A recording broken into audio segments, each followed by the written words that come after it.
પ્રભુ ઈસુના જીવંત અને પવિત્ર ત્રિએક નામમાં વાલા ભાઈઓ અને બહેનો, આપ સર્વને લોગોસ બાઇબલ સ્ટડી તરફથી હું પ્રેમી સલામ પાઠવું છું. અને આજનો દિવસ 22મી જુલાઈ 2024 અને સોમવારનો આ નવો દિવસ આપણા જીવનમાં પ્રભુએ બતાવ્યો માટે પ્રભુનો ખૂબ આભાર માનીએ છીએ. આજનું પ્રોમિસ નીતિવચનનું પુસ્તક, તેનો 7મો અધ્યાય અને બીજી કલમ. નીતિવચન 7 અને 2 ત્યાં લખવામાં આવ્યું છે કે મારા દીકરા, મારી આજ્ઞાઓ પાળીને જીવતો રહે. મારી આજ્ઞાઓ પાળીને જીવતો રહે. અહીંયા લખવામાં આવ્યું છે મારા દીકરા અને મારી દીકરી, એમ કહી શકાય. હવે સુલેમાન જ્ઞાની, સુલેમાન રાજા પવિત્ર આત્માની પ્રેરણાથી જે વચન આધારિત શિખામણ આપે છે, પવિત્ર આત્માની દોરવણીમાં પવિત્ર વચનો આધારિત શિખામણ આપે છે. અને એમાં પહેલી બાબત છે કે મારા દીકરા કે મારી દીકરી, મારું વચન પાળ. હવે પ્રભુનું વચન એ પાળવા માટે છે, ફક્ત સાંભળવા માટે નહીં અને ફક્ત વાંચવા માટે પણ નહીં. પણ વચન પાળવાની બાબત પર અહીં આગળ જે ભાર મૂકવામાં આવ્યો છે, અને વચન માટે પ્રભુનું વચન, જીવંત વચન બાઇબલ 3 બાબતો આપણને બતાવે છે. પ્રભુના વચનો સંબંધી 3 બાબતો: એક વાંચવા સંબંધી, સાંભળવા સંબંધી અને પાળવા સંબંધી.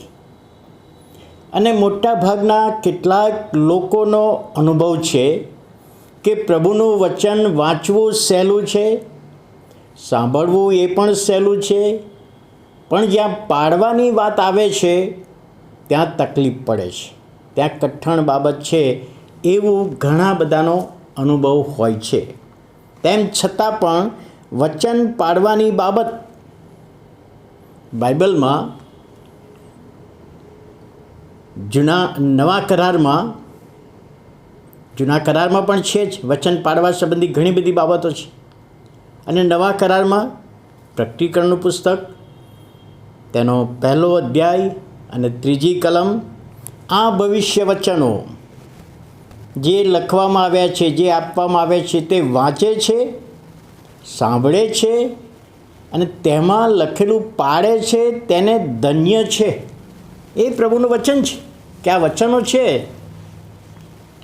એટલે 3 બાબતો પર ભાર મૂકવામાં આવ્યો: વાંચવા સંબંધી, સાંભળવા સંબંધી અને એમાં લખેલું આપણા જીવનમાં પાળવા સંબંધી.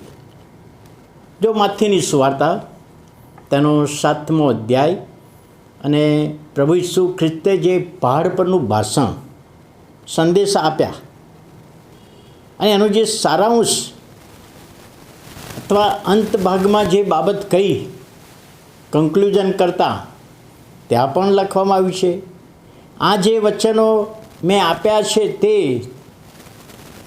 જે કોઈ સાંભળે છે અને પાળે છે, તેને એક ડાહ્યા માણસની ઉપમા આપીશ કે જેણે પોતાનું ઘર પથ્થર પર, ખડક પર બનાવ્યું.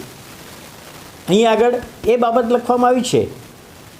વચન સાંભળીને જે પાળે છે, પોતાના જીવનમાં ઉતારે છે, એના માટે પ્રભુ ઈસુ ખ્રિસ્તે પણ સાક્ષી આપી કે એ વ્યક્તિ એ તો ડાહ્યો માણસ છે.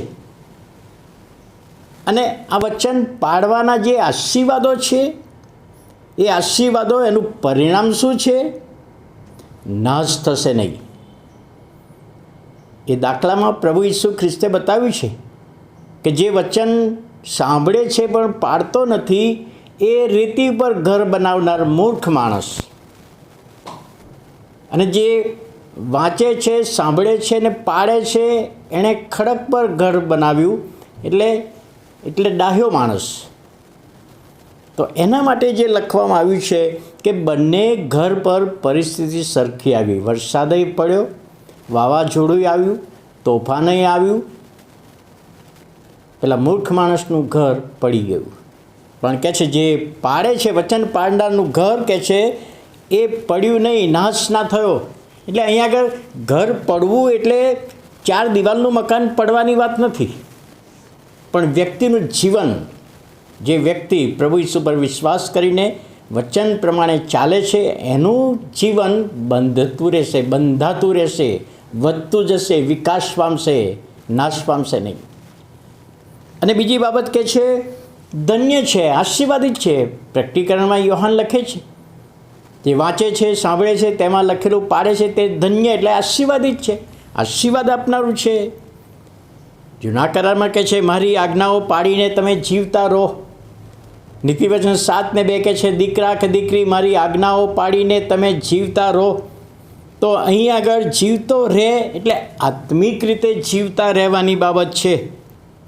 ઇસ્રાયેલી પ્રજાને પણ આ જ આજ્ઞા આપી હતી, તું પસંદ કર, જીવન પસંદ કર. અને જીવન તો પ્રભુના વચનો પર આધારિત, તેના વચનો પ્રમાણે જીવન જીવવાથી.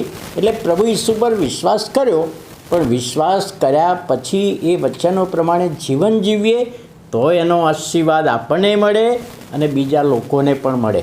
આપણે બીજાના માટે આશીર્વાદરૂપ બનીએ. આપણે તો આશીર્વાદ પ્રાપ્ત કરીએ જ છીએ.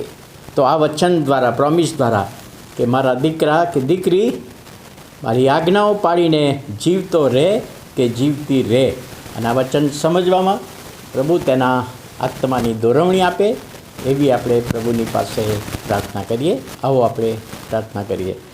વાલા પ્રભુ, અમે તમારો આભાર માનીએ છીએ, તમારા નામને ધન્યવાદ આપીએ છીએ, તમારા નામની સ્તુતિ કરીએ છીએ આજના દિવસને માટે. અને આજનું પ્રોમિસ વચન પાડીએ અને તમારામાં જીવતા રહીએ. અને એ વચન સમજવામાં, સમજાવવામાં આત્માની દોરવણી આપો, સહાય પૂરી પાડો. ઈસુ પ્રભુના નામમાં સાંભળો, માન્ય કરો. આમેન.